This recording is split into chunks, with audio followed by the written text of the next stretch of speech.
Hello friend, GP ফ্যামিলিতে তোমাদের অনেক স্বাগত। দেখতে পাচ্ছ এটা কি বলো তো? পটল না, শসা তাও না, এটা হচ্ছে চিচিঙ্গা। একদমই পটলের মতো দেখতে,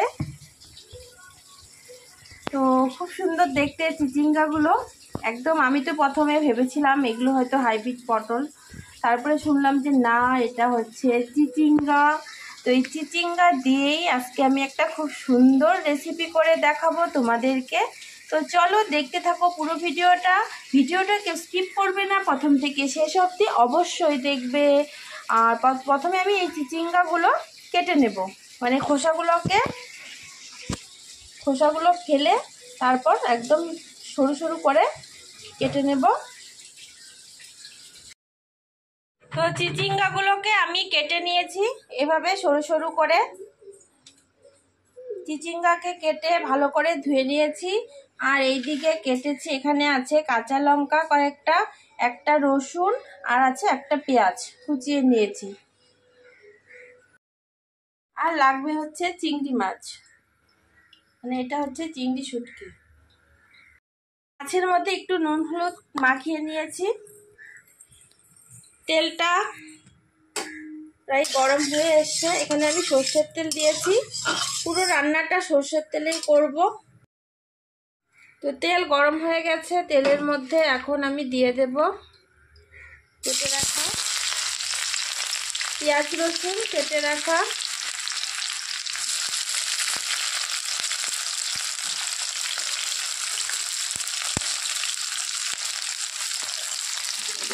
কাঁচা লঙ্কা দিয়ে একটু এটা ভেজে নেব। তো একই সঙ্গে আমি নুন হলুদ মাখিয়ে রাখা মাছগুলো দিয়ে দিচ্ছি।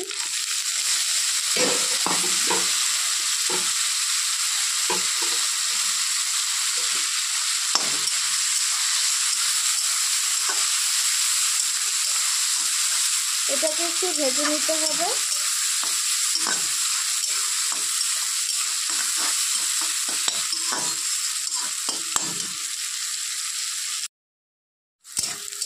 তো মাছ পেঁয়াজ রসুন সবই একটু ভালো করে ভাজা হয়ে গেছে। এখন এর মধ্যে ঢেলে দেব কেটে রাখা চিচিঙ্গা।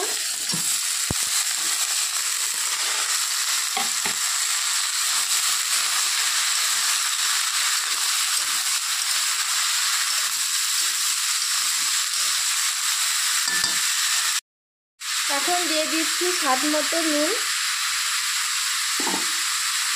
হলুদ গুঁড়ো হাফ চামচ, একটু নেড়ে চেড়ে দেব।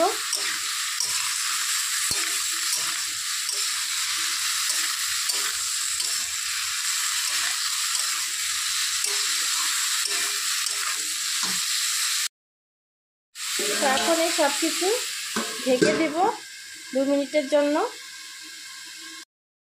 তো ঢাকনাটা খুলে আবার একটু নেড়ে চেড়ে দিচ্ছি। অনেকটা জল বের হয়েছে চিচিঙ্গা থেকে, এটা যত ঢাকবো তত বেশি জল বেরোবে। আবারও একটু ঢেকে দেবো যেন ভালো সেদ্ধ হয়ে যায়।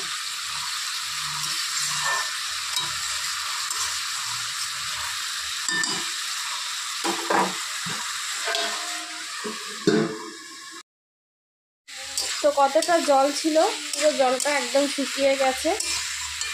এখন আর এটাকে ঢাকবো না, একটু ভালো করে নেড়ে চেড়ে নেব ভাজা ভাজা করে।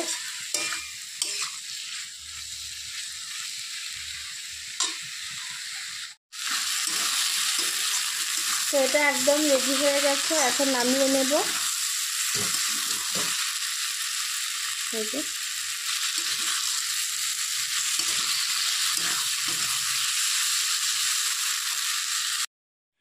তো বন্ধুরা একদম রেডি হয়ে গেছে চিচিঙ্গা ভাজা চিংড়ি মাছ দিয়ে। দেখো কত সুন্দর হয়েছে, দেখতে দারুণ লাগছে। এটা খেতেও ভীষণ টেস্ট, গরম ভাতের সাথে দারুণ লাগে এভাবে চিচিঙ্গা ভাজা করলে চিংড়ি মাছ দিয়ে। এই দেখো কত সুন্দর হয়েছে। তো ভিডিওটা কেমন লাগলো তোমরা কমেন্টসে অবশ্যই জানাবে। চ্যানেলটাকে সাবস্ক্রাইব করবে, লাইক করবে, ভিডিওটা বেশি বেশি করে শেয়ার করে দেবে। আর কেমন হয়েছে সেটা কিন্তু অবশ্যই জানাবে। আর যারা ফেসবুক পেজ থেকে দেখছো তারা অবশ্যই ফলো করে দেবে, লাইক শেয়ার অবশ্যই করবে, আর কমেন্টসে জানাবে কেমন হয়েছে এই রেসিপিটা। তোমরাও বাড়িতে একবার ট্রাই করতে পারো এভাবে, দেখবে দারুণ লাগে খেতে এভাবে চিচিঙ্গা ভাজা করলে। তো ভিডিওটা যদি ভালো লাগে থাকে অবশ্যই চ্যানেলটাকে সাবস্ক্রাইব করবে। যারা ইউটিউব থেকে দেখছো তাদেরকে বলছি। তো আজকের মতো এখানেই শেষ করছি, আবার দেখা হচ্ছে পরবর্তী ভিডিওতে। টাটা।